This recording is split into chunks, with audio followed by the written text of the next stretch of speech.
বন্ধুরা, আজ আমি ঢেঁড়স দিয়ে শীতল রান্না করব। শীতল মানে ড্রাই ফিশ। কীভাবে ঢেঁড়সগুলো কেটে নেই দেখো। ঢেঁড়সগুলো ভালো করে ধুয়ে নিয়েছি। এবার ঢেঁড়সগুলো এভাবে কেটে নেব। মাঝখান দিয়ে এইভাবে কেটে মাঝখানে যে বীজের অংশটা আছে এটা ফেলে দেব। এটা ফেলে দিলে ঢেঁড়সের যে একটা পিছলে ভাব থাকে এটা কম লাগে। এইভাবে কেটে নেব, আর খেতেও ভালো লাগে।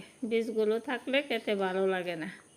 আমি সবগুলো ঢেঁড়স এইভাবে কেটে নেব।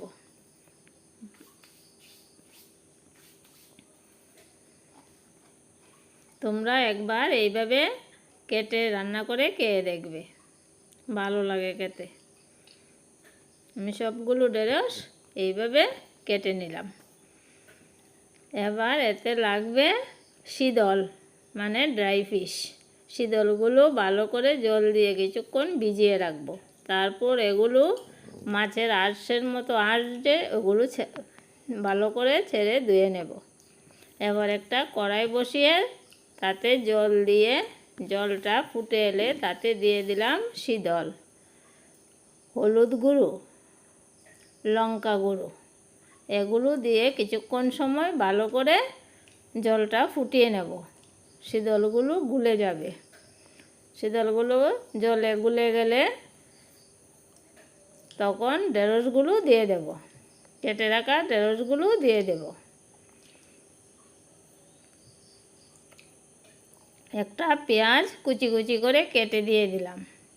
পরিমাণ মতো লবণ দিলাম। এবার একটু নেড়ে চেড়ে ঢাকা চাপা দিয়ে রাখবো। আর কিছুক্ষণ পর পর ঢাকা উল্টে নেড়ে দেব। নাড়তে নাড়তে যখন মনে হবে তরকারিটা হয়ে এসেছে, জলটা শুকিয়ে যাবে, তখন তাতে দিয়ে দেব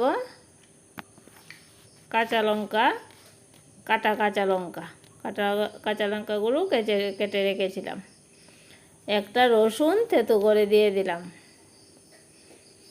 দিয়ে ভালো করে নেড়ে চেড়ে নামিয়ে নেব। হয়ে গেল আমার ঢেঁড়স শীতল।